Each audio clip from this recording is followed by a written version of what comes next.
Good evening, everybody. I'd like to welcome you to this panel on U.S. energy policy and the prospects for ending America's addiction to oil. I'm Eugene Gholz. I'm a professor at the LBJ School of Public Affairs, and I have some nebulous connection, I'm not quite sure exactly what it is, to the Center on International Energy and Environmental Policy, which is sponsoring this event.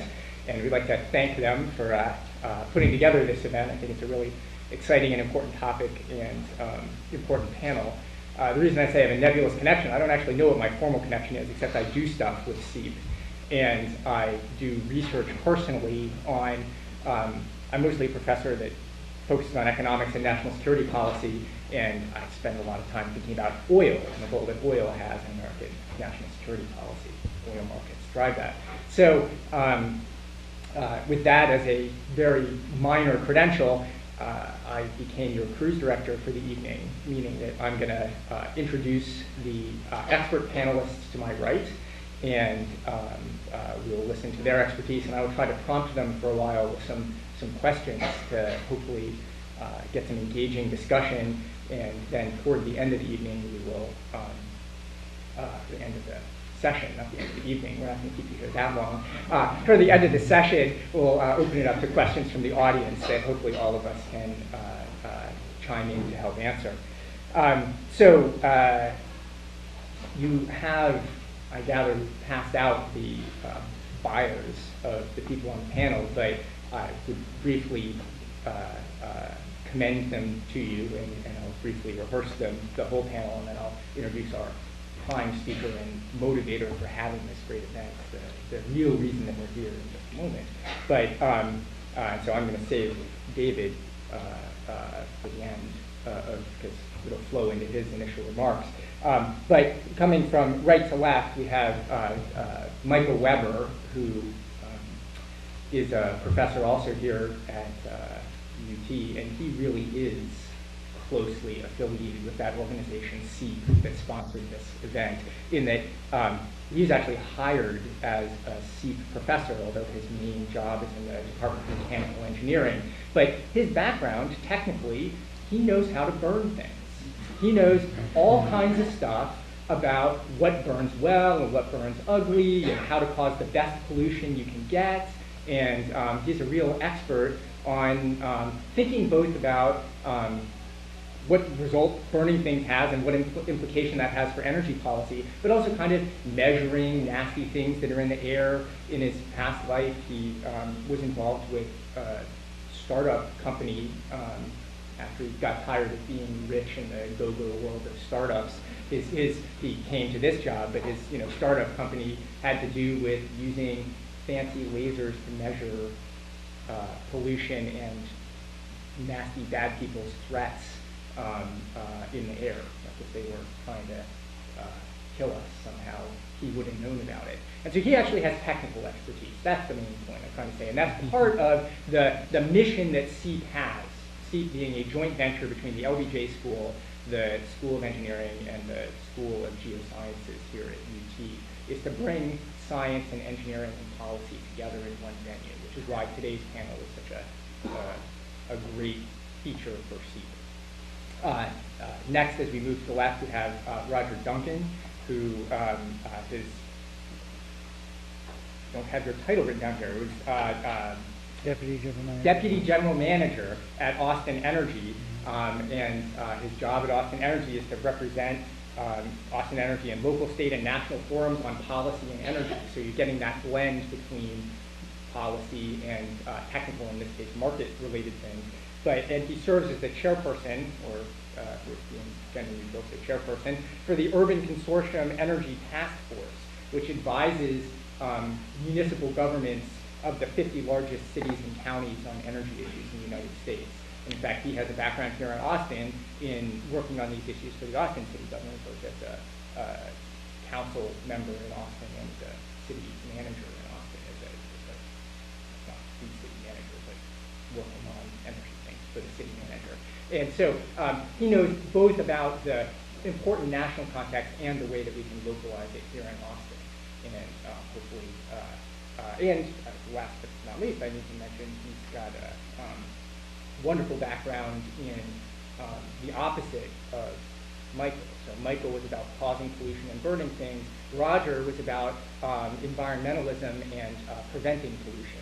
And he has single-handedly, saved the environment in the past. And we're relying on him to do it again in the future. Now, our main event that we have on the table, where we're going to start off, is David Sandalow, here to my right. David is a senior fellow at the Brookings Institution in Washington, which many of you recognize as a leading policy think tank. It's a nonpartisan think tank that if you read the newspapers, they'll tell you it's a center-left think tank. That's by comparison to some of the other think tanks that are out there. But I think describing it that way means people at Brookings nuts. So, it's always fun to jab at your speakers. At least I enjoy that. But in any event, he's a senior fellow at Brookings, which is an incredibly influential, it's the most quoted think tank in Washington in newspapers. And my guess is David is about to be quoted, has been before, and his quotes are going to soar because he's just releasing this new book. And we're here for the book event about freedom from oil, how the next president can end the U.S. oil addiction. And there will be, in fact, there are already copies of this book outside, which David will be happy to sell you and sign for you, because you're going to be persuaded by his talk but want more. And that's why you're going to be going for the book. But so, David... And pretty pictures, too. Oh, and it has pretty pictures, that's right, which I got an advanced version, so I didn't see the pictures. It's probably great. But in any event, David was executive vice president of the World Wildlife Fund, and had many wonderful jobs that had to do with energy policy and pollution in the Clinton administration, including he was the Assistant Secretary of State for Oceans, Environment, and Science, which is the one that, in a way, is closest to mine, because I'm the national security and foreign policy guy. And I'm very glad that there's a big role for foreign policy in his pitch. But so we're going to let David tell you about the book for 15 minutes or so, and then we'll proceed with the panel. So, David. Well, thank you, Eugene. And thank you, Roger and Michael, for being here. And thank you to all for all coming today. It's great to be here in Austin. These issues that Eugene's talking about are pretty sobering issues. So when I go home at night, my favorite magazine is The Funny Times. I don't know if people here read The Funny Times at all, but if you don't get it, I highly recommend it. It is a monthly compendium of humor.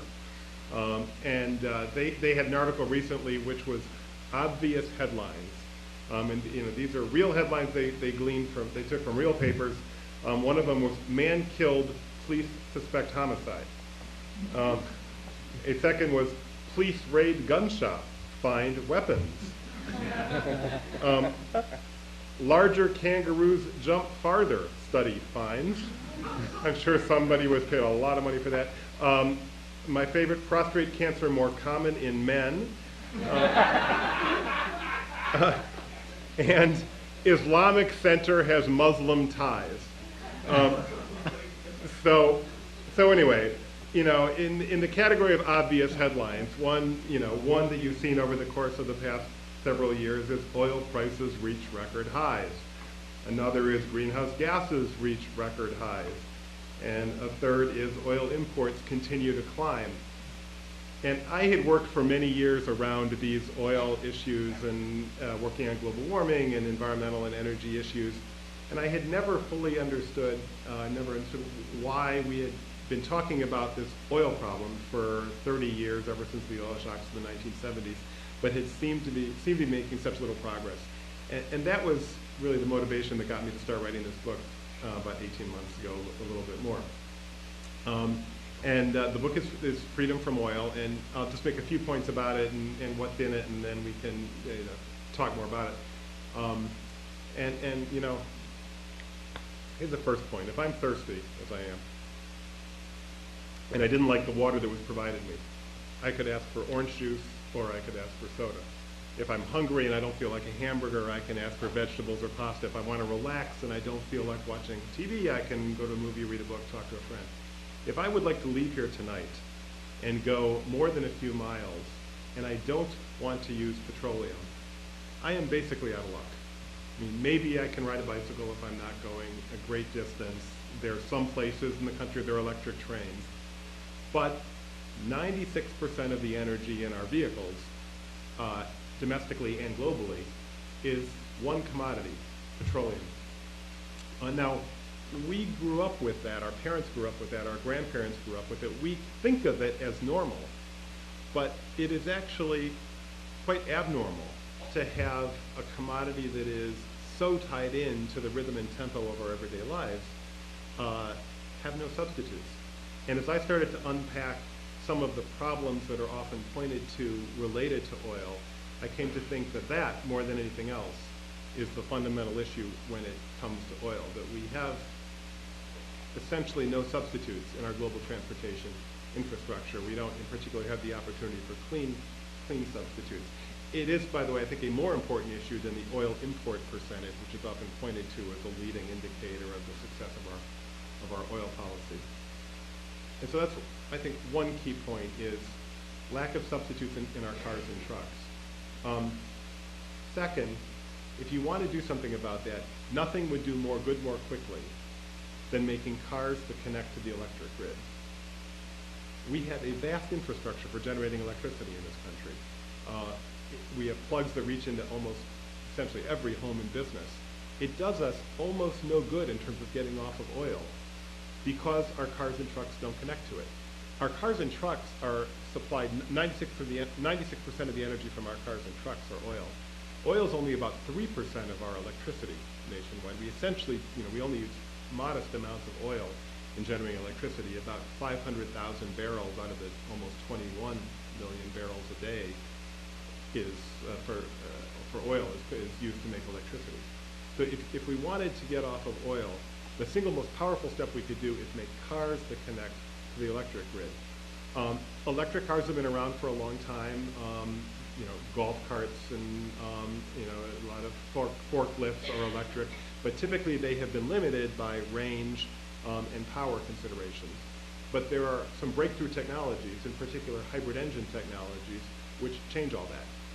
And hybrid engines, I suspect there are a number of people in the audience who drive hybrid engines that are very familiar with this, but for those who don't, the Toyota Prius has been the leading model, but there are more than a dozen others out on the market today, have both an electric motor and an internal combustion engine, and it switches back and forth between the two. And when the battery runs out, you can switch over to an internal combustion engine, just for ease of simplicity. And the critical innovation beyond that is to put a plug in. And because the Prius that's out on the market today doesn't have a plug. The battery is recharged by energy that's captured from the braking system or captured as the car drives along. But why not put in a plug?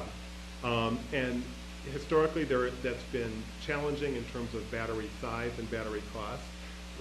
Good news is I'm here to tell you I have been driving one of these for the past couple of months, and it is fantastic. I mean, my car has big gaudy decals that say it's 100+ miles an hour plug-in hybrid.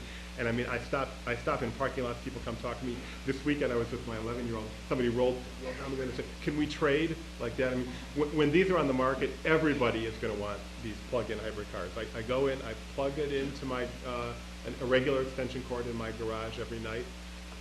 It gets about 30 or 35 miles on a charge. If I go up a steep hill or I accelerate quickly out of a stoplight, it uses the gas engine. But it's got this incredibly sensitive gauge.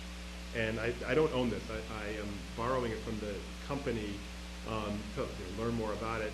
And I told the guy who's lent it to me that I was getting 120 miles an hour per gallon, 120 miles per gallon on the gauge, which I thought was cool. And he said, "What? That's ridiculous. I get much better than that when I drive the thing." So we went out. We went out driving on Sunday, 2 Sundays ago now. We went 7 miles in a circuit. The gauge didn't even register a tenth of a gallon of gas. It showed 343 miles to the gallon. And by the way, if you put E85 in that, which is 85% ethanol and 15% petroleum products, multiply that times 5, you'd be getting about 1,500 miles per gallon of petroleum as you go. So the opportunities are here. We can talk more about the various issues. The one question that I get most about plug-in hybrids, and it's a very good question, is but is it good from a pollution standpoint? Because we, after all, generate a lot of our electricity from coal.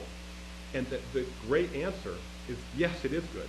even though we generate a lot of our electricity from coal. And the reason is because electric motors are so much more efficient than internal combustion engines. If you think about it, that internal combustion engine that you've been driving your entire life, you drive it more than a few miles, it gets too hot to touch. And you have a radiator system that cools the whole thing down. That's wasted energy. And electric motors are much, much more efficient.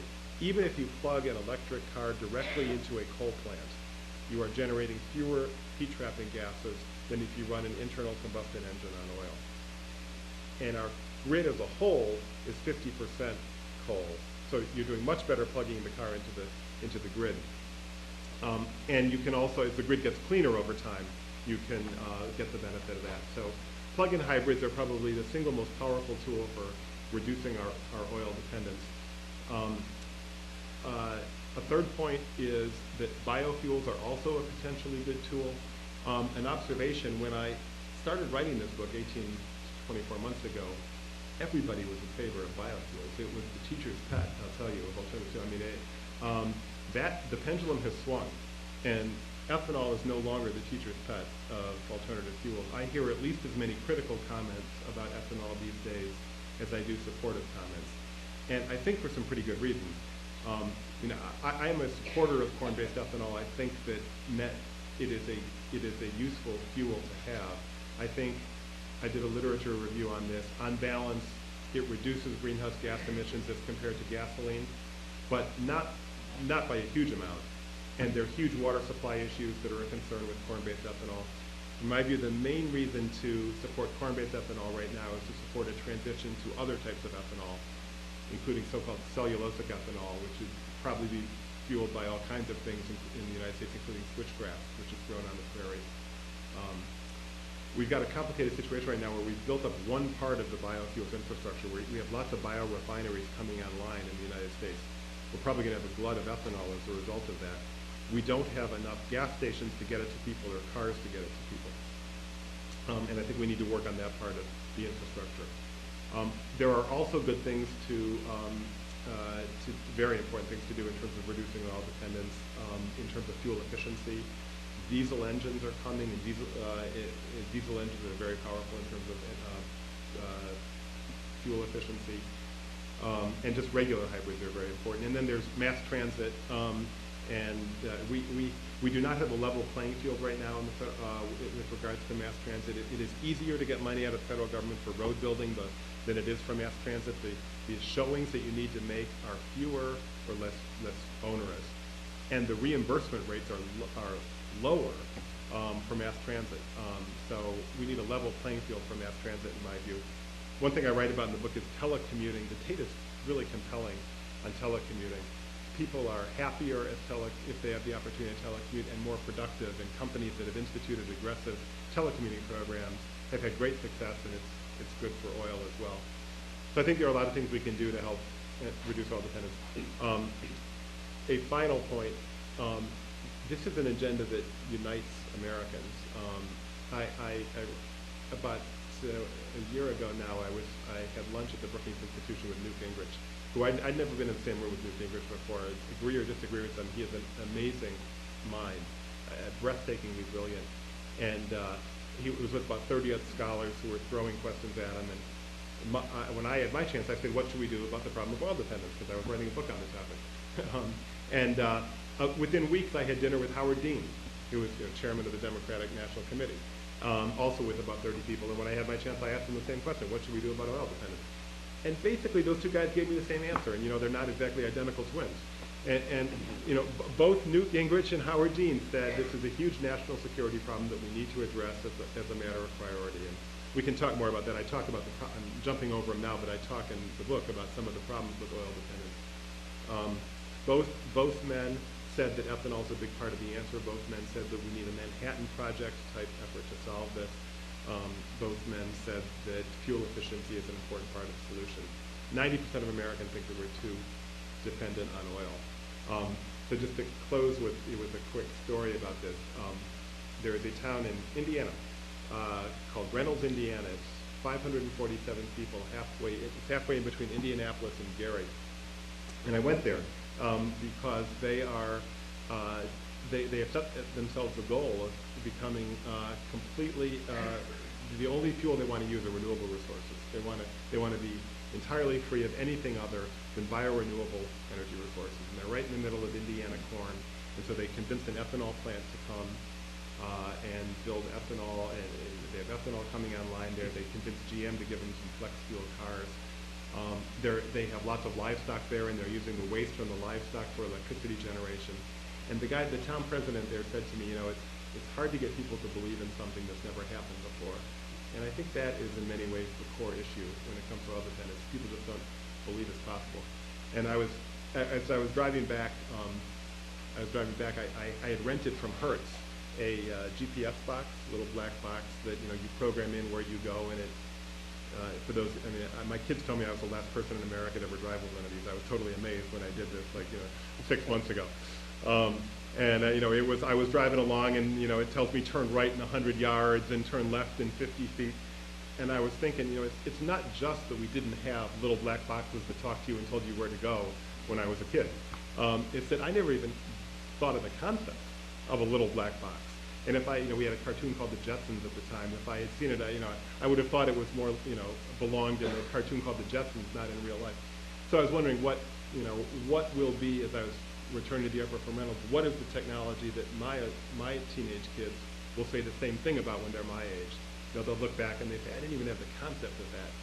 And I think with all the energy, you know, all the money and dynamism going into this whole clean energy arena, including here at the University of Texas, I guess, that there's going to be innovations in this area that are really going to transform the way we use energy, and I think with that we can probably become free of oil. Great. Well, so thank you, David, for laying out an incredibly optimistic vision of, I mean, optimistic in a pejorative sense. I mean, that just sounds great. You know, until I ask these other guys questions about it, I'm thinking, where do I sign up? So let's see if I'm going to maintain that view through the course of this discussion. I guess the first place I'd like to go is we'll start down with Michael at the end, because I know Michael's thought some about the history of efforts to promote energy independence in the United States. Not necessarily focused on oil, but when David tells me that this project unites the left and the right, and he hears exactly the same rhetoric about a Manhattan project for new transportation fuels, I thought, gee, I've heard Michael talk about that. And Michael, if you could tell us a little bit about the history of past demand for Manhattan projects and how well that's turned out, and give a sense for whether this is anything more than politicians use the same rhetoric all the time. Okay, great. Good talk, David. Thank you very much. I think the Manhattan Project comes up a lot, which is interesting because that actually was our last energy breakthrough as a nation, and we're due for another, I guess. And the other reference is an Apollo-like project, which is a more positive way, because instead of it's a weapon, you're going somewhere else. So you'll hear the candidates talk about both of these as examples of what we can do. We'll talk about the presidential candidate. And both of these efforts, the Manhattan Project and the Apollo Project, took many years, and they took a dedicated effort from political leaders at the top, and by dedicated effort, I mean dollars. They invested a lot. And Apollo, especially, was something like 10% of GDP for a few years. So it's a lot of money to do this, so that we can make a lot of progress very quickly if we really get behind it as a nation. So the scale is quite large of what can be done, and this isn't a new pledge. I think going back to Nixon, then Ford, Carter, Reagan, all the way through now, every president since Nixon has set as a target that we're going to get off oil. We're going to get off imported oil or get off Middle East oil. And every year we import more oil, despite all these pledges, because we don't really back it up with any action. So this isn't really a new united concept, although I think with the concerns about climate change, concerns about Middle East terrorism, resource depletion, everything else, all the environmental impacts, this time maybe people will mean it, we'll find out. So this is a concept that's been around for a while, but there's a reason why we haven't gotten enough oil, I think. And, although I'm a proponent of the idea of reducing our oil consumption for a lot of reasons, it's not very easy. And the reason is because oil is sort of magical stuff. It has a lot of energy density per unit volume, per unit mass. Yet it is liquid at most temperatures we operate at. It doesn't freeze when you put it in an airplane at 35,000, 60,000 feet. It doesn't boil away when you have it at room temperature. You can keep it in the gas tank with the gas cap. This is hard to replace. It does things that no other fuel can do. And the ethanol and everything else we might try to use doesn't really come that close, in all honesty. It has some long series of problems. And so there's a reason why we keep using more oil.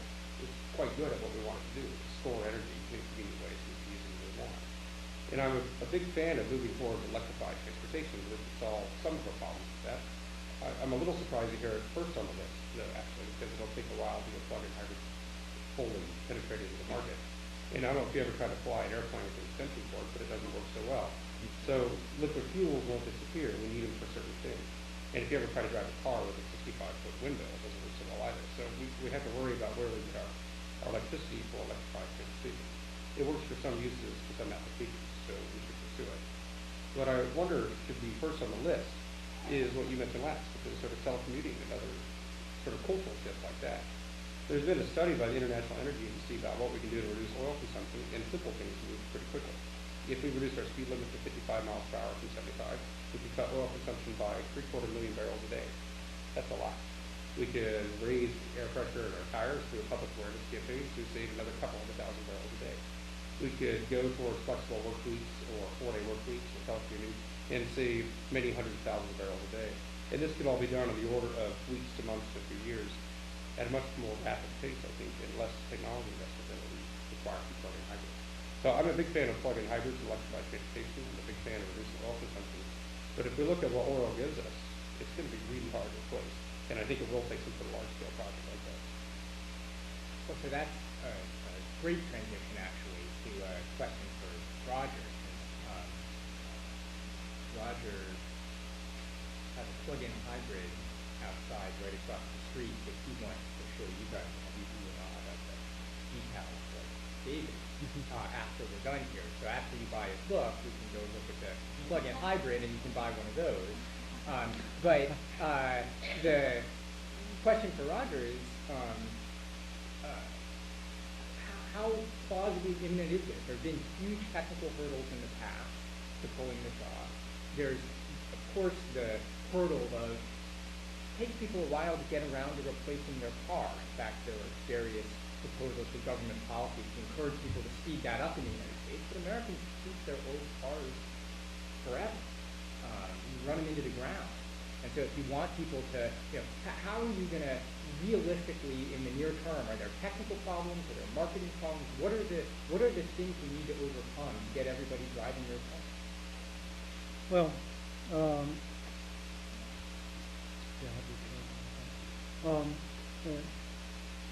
when you go and look at the car out front, beside the decals, I don't say 100 miles per gallon and all that stuff. The thing you'll notice is, and particularly if you guys drive it around, you can't tell any difference. And it doesn't change your driving behavior and so forth. And it turns out that the technical, there are technical challenges, and we tend to equate the technical challenge a lot with the full battery electric car. And we all know that several years ago we tried to get all electric vehicles and they didn't have the range, and you were worried about when you were going to run out of electricity and have to charge the battery. The big technological breakthrough with the plug-in hybrid is combining the internal combustion engine with the battery, so that as you start to, you get a vast all-electric operating range, which is highly fuel efficient, but you don't have to worry about range limitations. And the technical hurdles it's almost exclusively the batteries. And there were great advances made with the regular hybrid batteries that all of us are using now that drive Priuses and Insights and the different hybrids that are on the market. And they've been on the road for several years. Now there is a difference in the battery and the state of charge. I mean, you have a deep discharge, as it's called, with a plug-in hybrid where it drains the battery way down before you put it up. You don't have that on the plug-in hybrids. But you have several companies out there now who are solving the battery problem. And from my discussions with the original equipment manufacturers, I think you're going to see 3 or 4 commercial models of plug-in hybrids on the streets within the next 2 to 3 years. Chevrolet is talking, GM's talking about a Chevy Volt that is essentially an all-electric vehicle with an internal combustion range extender. They're talking about producing 60,000 of those year one. They're coming out with an SUV, the Saturn Vue in 09. Prius will probably put a plug on, Toyota will put a plug on its Prius. And so the technical problems are not that great to overcome. And as far as the penetration of vehicles, I agree with what you're saying under normal circumstances. And that may be the way it occurs, because you've got issues with, it takes up trunk space, and there's a few inconvenient issues. But I think the whole question of how fast we will transition to electric grid is based on the question of peak oil. And if it turns out, and I'm not prejudging this one way or the other, but I think if we have plenty of oil at reasonable prices, higher than today, but reasonable prices over several years, you'll see a normal penetration rate of these vehicles getting into the market, 10%, 17% or something by 2020 or whatever. On the other hand, if we run into real severe issues with oil, not only skyrocketing prices, but even temporary supply shortages, I think the automotive industry can move to a plug-in technology extremely quickly. This entire country moved from producing automobiles to tanks in 1 year. We transformed the entire automobile industry to a whole new type of production in 12 months. And it is much simpler to retrofit cars. I mean, you've got people in their garages making plug-in hybrids now in this country. So I don't think the technological challenges are that great. And we have some optimistic views, and we hope they're right. Although I guess there was a hint of pessimism in this because it's predicated on the peak oil story, where we're going to run out of oil in a hurry, and all of a sudden it's this way or no highway, which wouldn't be so good. But this again naturally transitions to another question for David.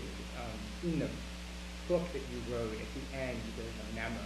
So the book, I have another question stored up about the conceit of the book, but I'll start on this other thing, showing a bit. The book is organized as a policy initiative, where kind of the first chapter, the president writes a memo saying, I want to consider giving a big speech in a month about ending oil dependence and making this a big theme of my administration. You guys who work for me do a bunch of staff work and produce a whole series of memos to me explaining whether this is a good idea, what are my policy options, how could I put it together, and then it ends up at the end where there's an options memo and the president chooses some options and there's a speech that David wrote, and maybe our next president will just read it after he's elected, or she, potentially, I guess. But in any event, the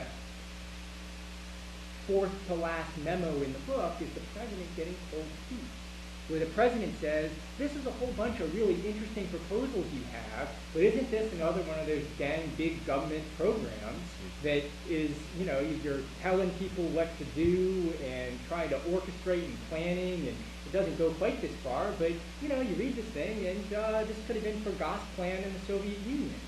And didn't go so well for them. They fell apart. And we have Roger here saying, it's just around the corner in 2 years, you got these entrepreneurs who are going to solve whatever problem needs to be solved.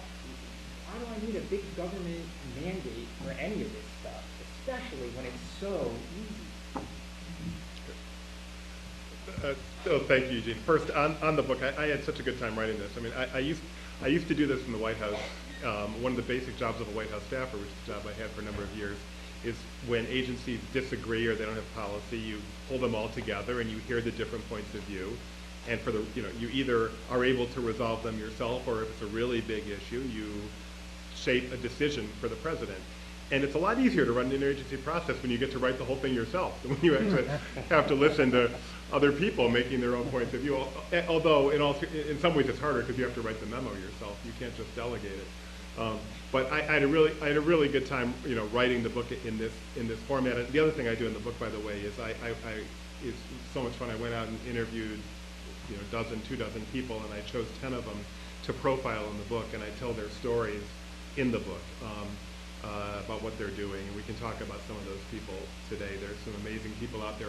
I talked to the commander of U.S. forces, coalition forces, actually in Western Iraq, who has a piece of this, and a grandmother in northern Alaska, and some entrepreneurs and others. But the point that Eugene was raising about the memo at the end and the president's raising the question about big government, I thought was really important, because as I started pulling some of these ideas together, I was proposing or thinking of having, the president propose here a number of government programs, and government subsidies in some areas, government research in other areas, government regulations in other areas, and having been around political debates for a while, is knowing that some people are going to say, hey, this is just more big government rearing its ugly head. And that didn't seem quite right to me, and so I started pushing the analysis here. And kind of the more I looked at it, the more I thought that oil's dominance as a transportation fuel itself is the result of big government's work over the course of the past 50 years. And that's true, and just to repeat that point, that oil's dominance as a transportation fuel is itself the product of big government over the past 50 years.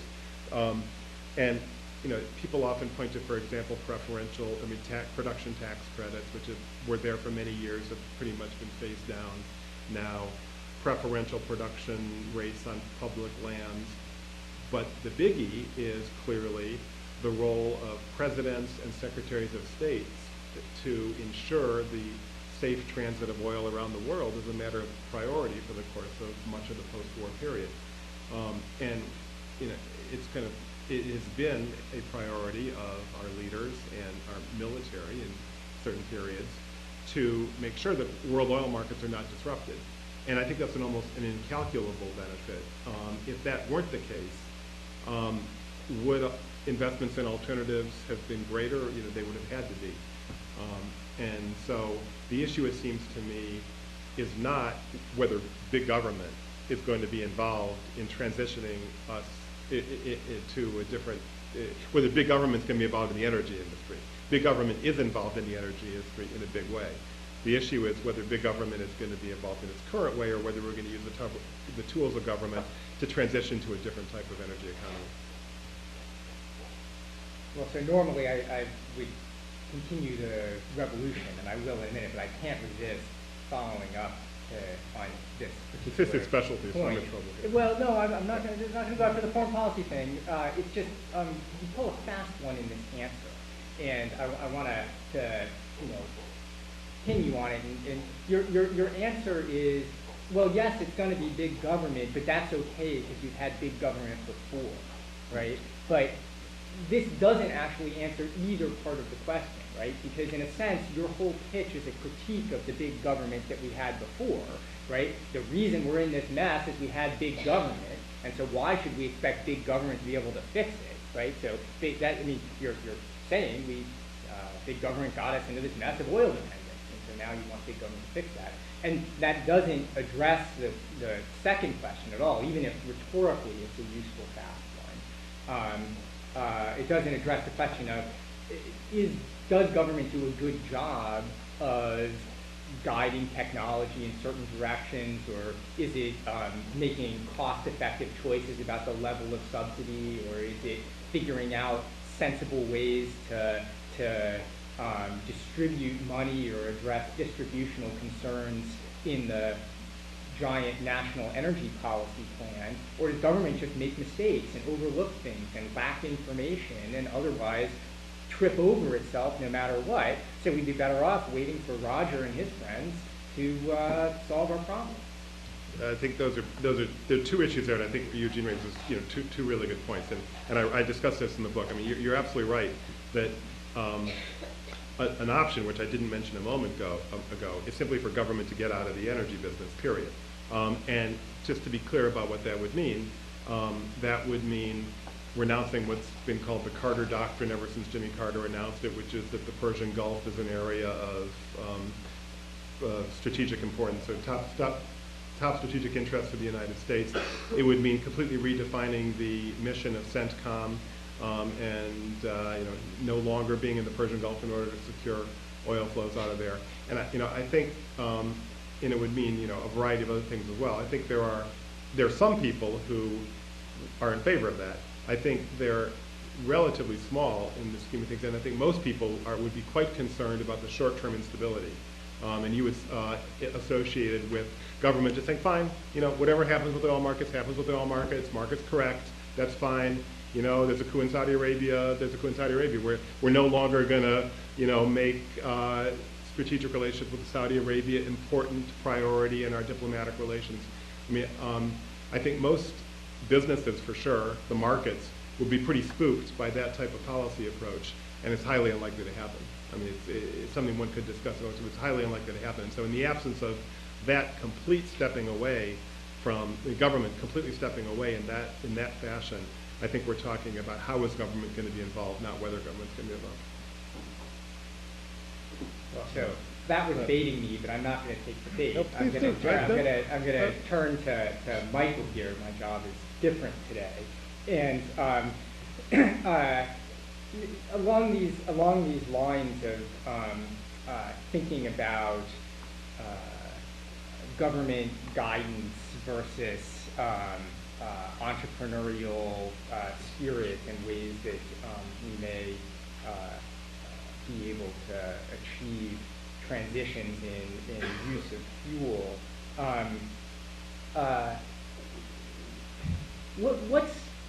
What are the problems, in a sense, that you see that are essentially challenges to Roger and his vision, or what's stopping? Why did big oil? I should put a fine point on this. Many people think, in fact, there was this recent documentary that gets played in the book, that big auto is a problem for transitioning off gasoline as a fuel. That somehow, car manufacturers would hate this.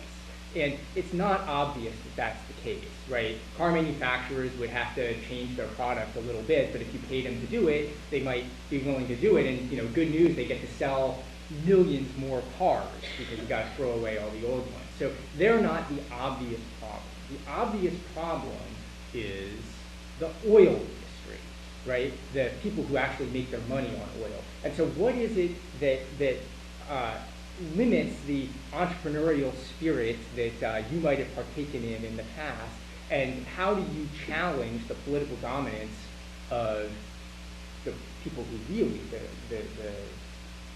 who David really wants to rule?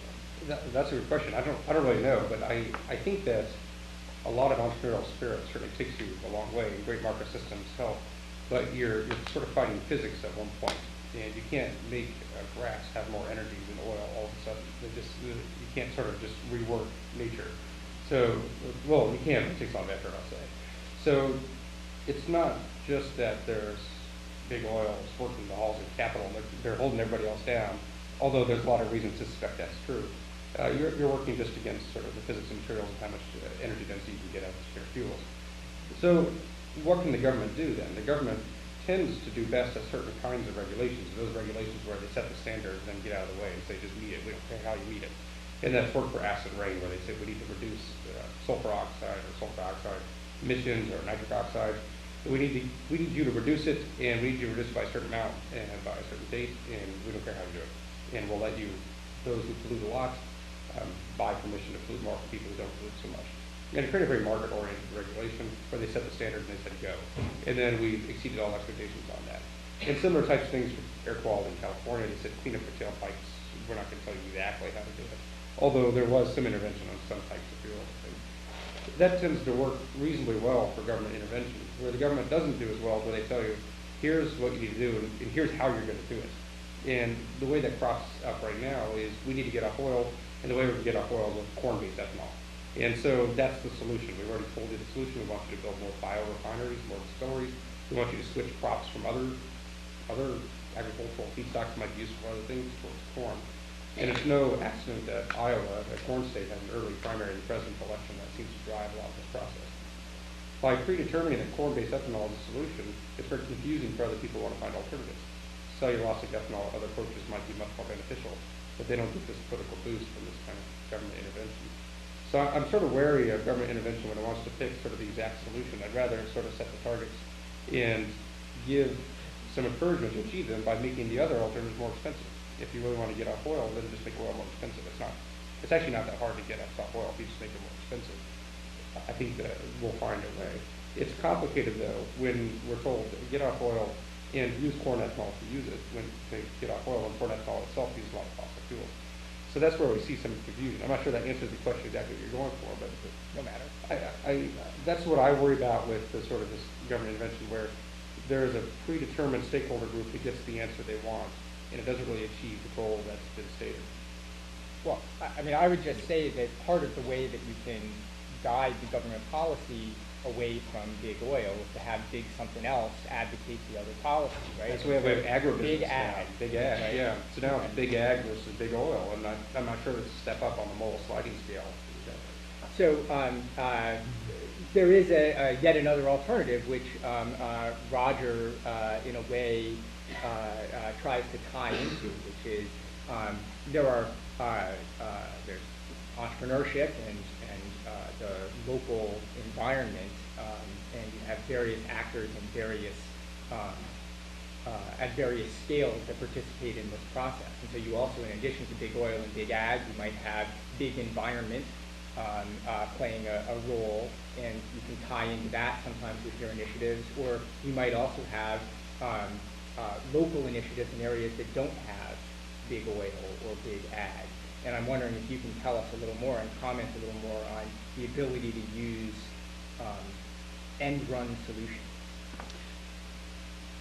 Well, when we started the Plug-in Partners movement a few years ago, and our first goal was to sign up the 50 largest cities in the nation and then bring on other partners, and we got swamped very quickly with everybody jumping on board.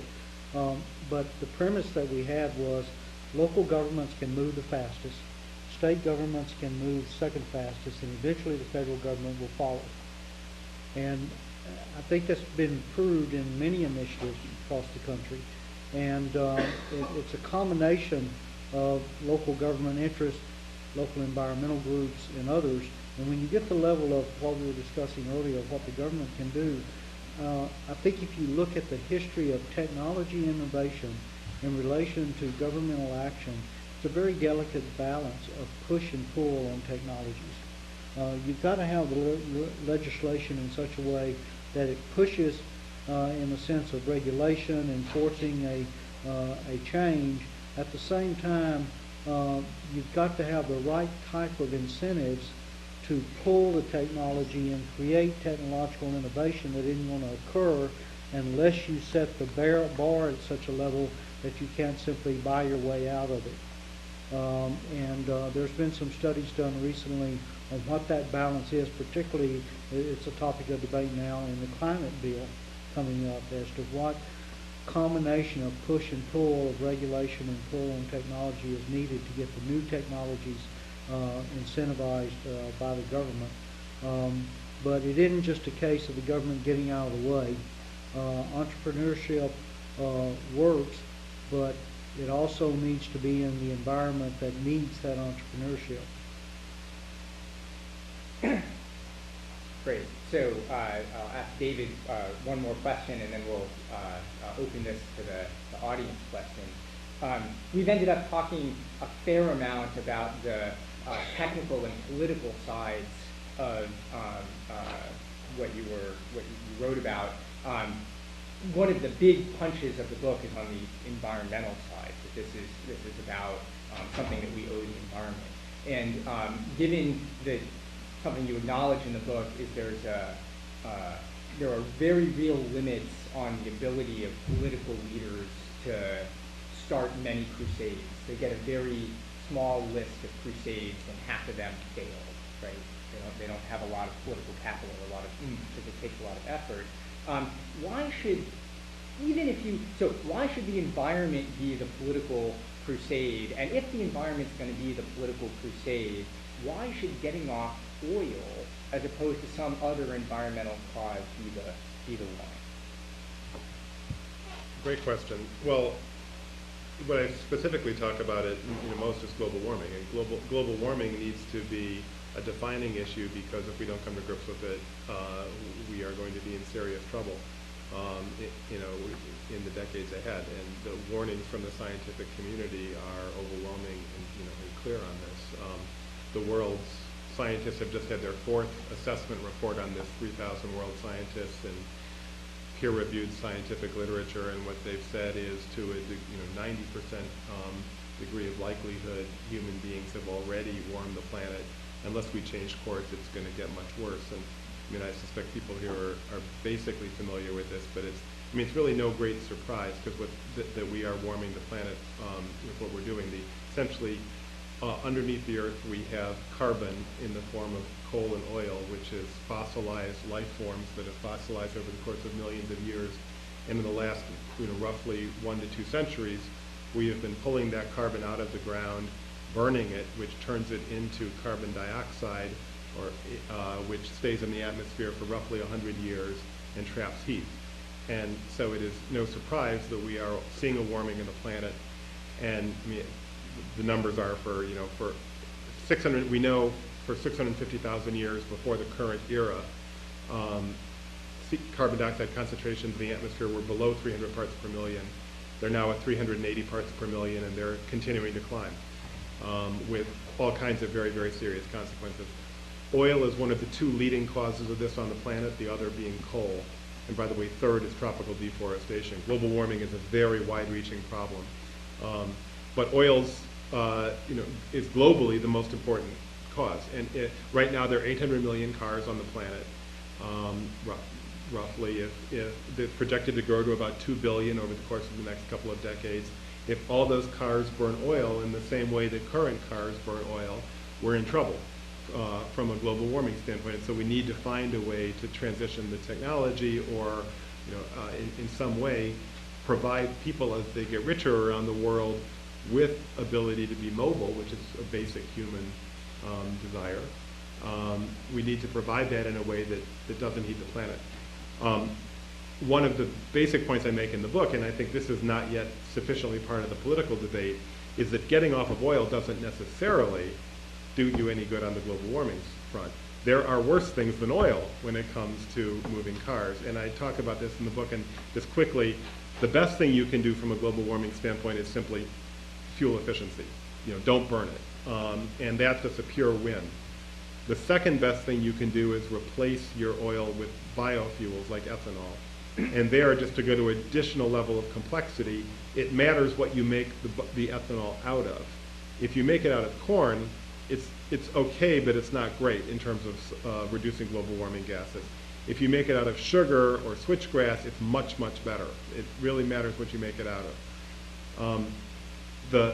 The next thing you can do is, and I guess maybe this should be second, I should have said it, or plugging the cars into the electric grid, which, as I've already talked about, helps to reduce greenhouse gases, particularly if, by the way, if you have renewable sources. And in a lot of places, I think in Texas, wind blows mainly at night, much more than during the day, which, and Roger can talk to this more than I can, but my understanding is, from the point of view of a utility manager, that's a problem because we use more electricity during the day, and the wind blows more at night. And so these plug-in hybrids, which can save up the energy at night in car batteries, are really a big win, and they don't produce any greenhouse gases. Then the worst thing we can do from a global warming standpoint is replace oil with liquid coal, which is actually being talked about some now. And liquid coal is, from a life cycle basis, twice as bad as oil from a global warming standpoint. So that's moving in the wrong direction. It's like deciding you're going to cut pasta out of your diet and replacing it with chocolate cake. It doesn't do you any good whatsoever from a global warming standpoint. I just want to close with one point that Michael said that I really agree with, and I want to emphasize, and I talk about this in the book, which is that this is not a quick fix problem here. And Michael makes point. I mean, we have 240 million cars on the road today, all of which depend on oil. And as Eugene was saying, they have 10 to 15 year lives. So I think one of the reasons we've made such little progress on this issue is the short-term nature of our political dialogue. And it's true in our corporate world too. If a leader can't have a payoff within his or her 2 or 4 year election cycle, they often don't grab the mantle and run with something. We're not going to end oil addiction in 2 to 4 years. We can make progress in a 2 to 4 year time period, but I think if we have strong presidential leadership, we can end oil dependence in a generation. And I think we can build the bipartisan coalitions that will make this a sustained effort that most Americans will be able to join in with. Great. Well, so I think the panelists have done an excellent job of fielding the bad hops of my questions, and hopefully we'll have some more pointed and easier, more direct questions, better worded questions from the audience. In the back. How come none of you guys mentioned the N-word? That's electricity without having to burn carbon. So, for those who didn't understand what the N-word is, he's talking about nuclear power. Nuclear, right. Nuclear power. You often hear on you sometimes hear people say we need nuclear power to get off of oil. And you sometimes hear people, usually at different political persuasions, say we need solar or wind power to get off of oil. None of those statements are true unless we have cars that connect to the electric grid. And this is a really basic point. And yeah, there are a lot of nodding heads here in this crowd, which is good, because I find most people don't understand this. We really have two different energy markets in our country. We have a liquid transportation fuels market, and we have an electricity market. So nuclear and wind and solar could help us get off of oil, but first we need those plug-in hybrids that Roger's talking about. So in the center. I've got a question for Mr. Sandalow about Sure. ethanol from corn. I saw you grimacing quite a bit. Yeah, I've never really quite understood the numbers on it. Maybe you can explain it to me, because nobody has ever asked this question right. That is that once you've got the mash of corn and water that's fermented, that's a mixture of the alcohol and the undigested starches and the other stuff, it's going to take 19 megajoules of energy to distill out 1 liter of ethanol out of that mash.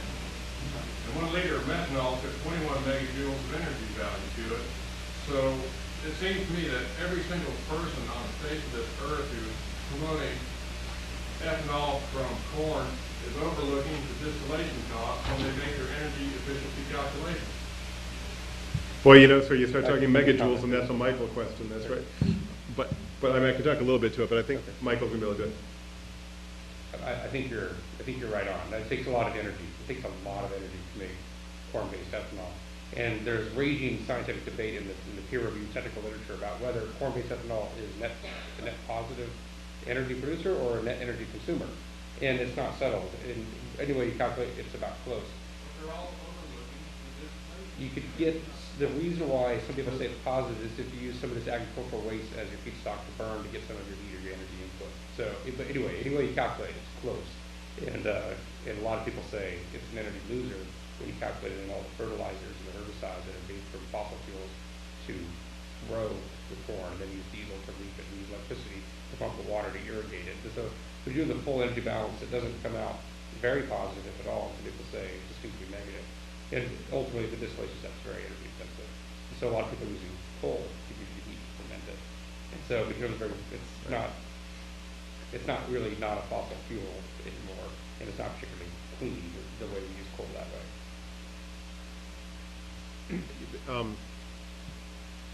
So, but your point is that most of this is left out of the main analyses, the distillation energy? Yeah, I mean, I can't speak specifically to that, but I know one point that's often made by the ethanol advocates, and I don't, is that you have similar types of energy balances in the production of other liquid fuels such as gasoline. That I don't know what you think about that. That if you do an energy balance analysis, you're at about 0.8 when it comes to gasoline, 1 to 0.8. Good. I just want to stick one comment, which is David actually said something clever in his talk, which resonated a little with me. Which is he said many things that are clever, but on this particular point, he said something clever, which is that even if corn-based ethanol was bad, it's something that's readily accessible that we could use to start the ethanol economy today, because one of the biggest barriers to ethanol is distribution and figuring out, ethanol is this nasty, corrosive stuff, and figuring out how to have cars and pipelines and whatever that distribute ethanol that would help us to make it easier to use smart ethanol in the future. So just to your next to you in the The previous two questions lead right into my question. Back when nuclear power was new, everybody said it was going to be, it was championed being too cheap to meter. We've since found out that that's not the case when you consider all the costs. But the marginal cost of producing nuclear power at night, when you're just considering the marginal cost of the additional energy, is very cheap. And but there is no, as of now, there's no political movement or initiative to price the marginal cost of nighttime nuclear energy differently than the fully amortized cost of nuclear energy. And that nighttime energy could be used, for example, for production of ethanol. Is there any movement in the political policy arena towards utilizing that nighttime nuclear energy? Well, I don't think it's specifically toward using nighttime nuclear energy. Of course, the big political movement is that the government is practically subsidizing the first 6 nuclear plants with all the investments and insurance and everything else. Are paying for everything except taking the profits. But it's true that nuclear has a great marginal cost advantage. Of course, the problem is the capital cost of building it, and currently you're talking around at least $3,000 to $4,000 per kW. I've heard as much as $5,000 per kW. Essentially, the same capital cost as clean coal, IGCC plants with carbon capture and sequestration. There's not. We're struggling with this very much, and as a utility, and I work with utilities all over the country trying to make a decision now between efficiency and renewables and clean coal and nuclear, and it is not simple. The idea that there are simple bullets, and I know that energy efficiency is the thing to do, that it comes out on top in all the analysis. Austin is the only utility in the nation that I know of that actually replaced a coal plant with energy efficiency. But what people don't hear is the second part of that statement. It took us 20 years to do that, to install enough energy efficiency to actually replace a coal plant. And renewables are a great option for all kinds of reasons, but have you tried to get a wind turbine lately? Have you tried to actually order in the megawatt range of solar cells? The entire energy industry is running into supply constraints, whether it's nuclear or coal or renewables or efficiency. And the equations for nuclear and coal and the balancing actually are pretty complex. And that's actually a project that Michael and I are working on together to help people make those decisions. Yeah, I've got 3 things I hope to get your opinion on. But the first one that I have here is corn and food. I keep hearing, I mean, it sounds great that, well, I don't believe in that one. But anyway, the thing is that I hear these analysis about the energy balance, but there is an issue that I think is more important, at least to me, and is that when you start replacing feed my car, feed my people, I feel that that's more important than just the energy efficiency. And I'm not hearing that in this debate. So that's the first point I kind of hope to get your opinion on. The other thing is CO2 capture. I don't know how you guys, I mean, there has to be some regulation to get this moving, and I wanted to get your opinion on, how should the government proceed in it? That memo at the end of your book doesn't mention anything about what CO2.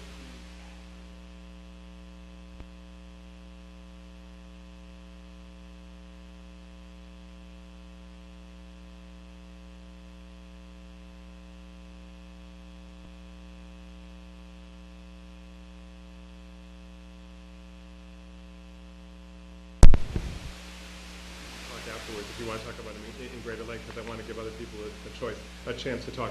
I'll take them in reverse order. On hydrogen, I'm not bullish on the prospects for hydrogen making a difference in the short or medium term, and I explain this in the book.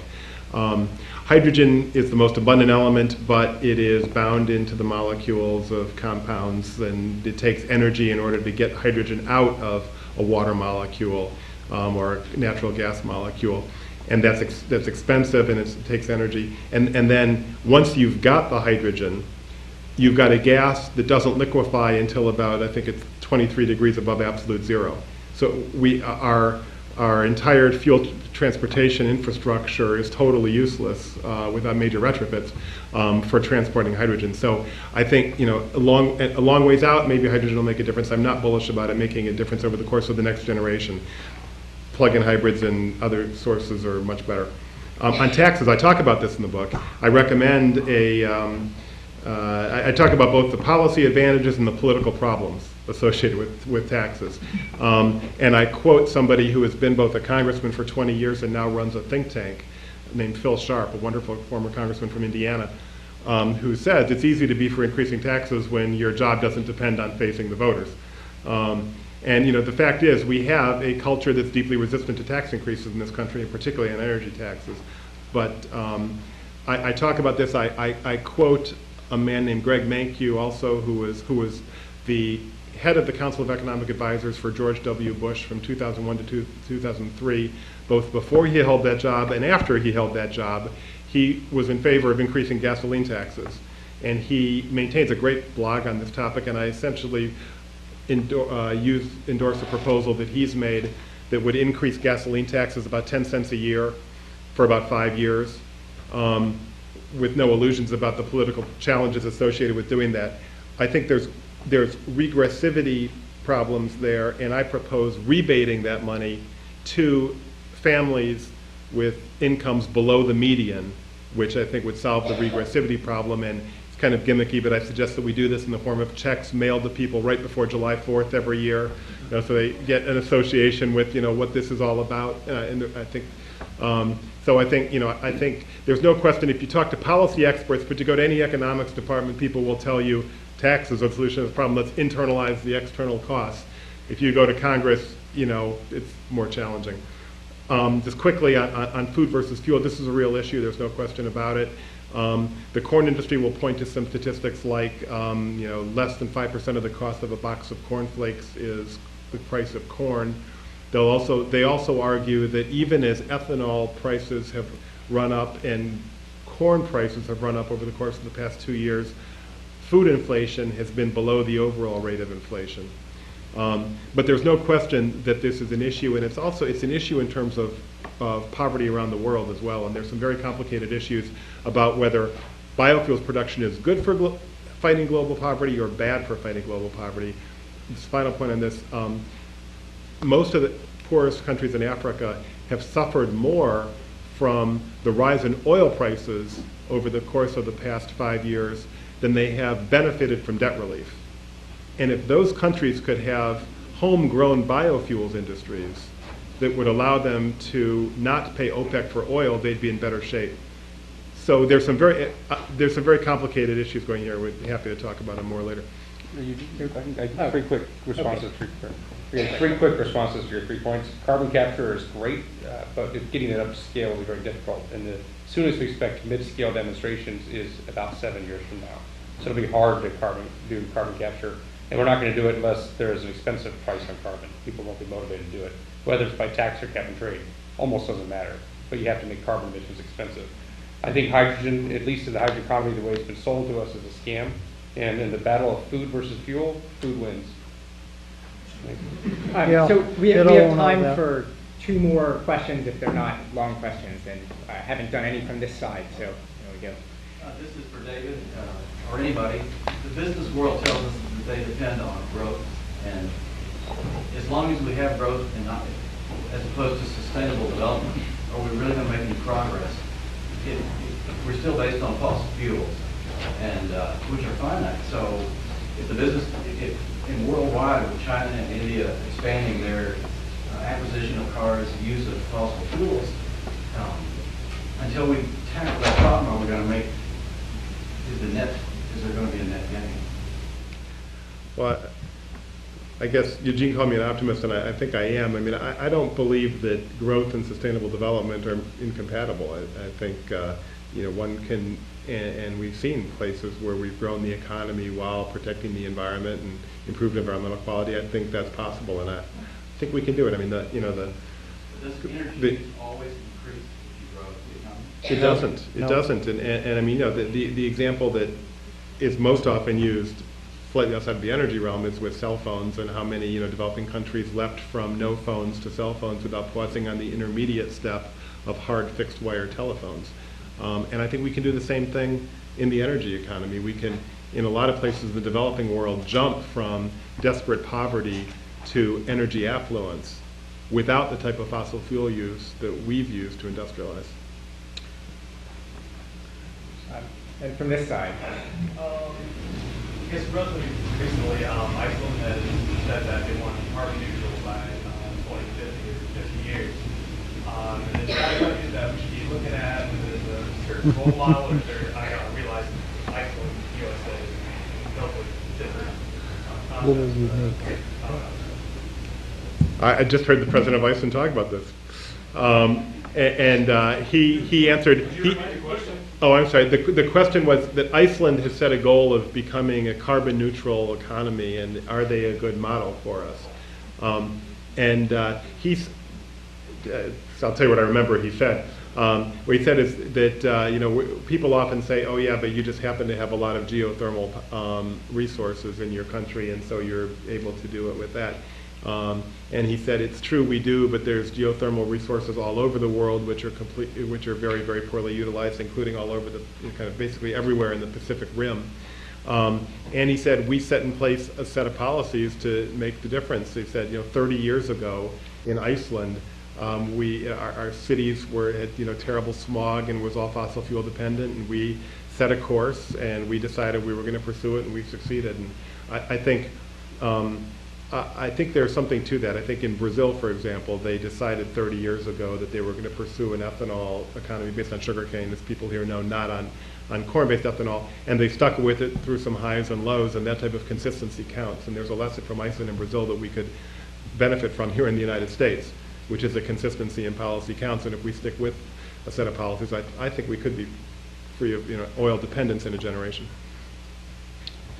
Great. Well, I think at this point I'd like to thank the panel. We've come close to the end of our time, and this was a very interesting and informative and optimistic in a good way discussion. And I do hope that everyone will go out the doors and head that way, where there is a reception area. That way. They told me to the right, but he's saying this way. So you follow the directions of the guy who knows, which is that way, where there's food and drink and books and all kinds of good cheer. And then when you go out, it's that way to find the plug-in hybrid car, which we can all ooh and ah over and stroke gently and feel good about. So I hope you'll join us in thanking the panelists.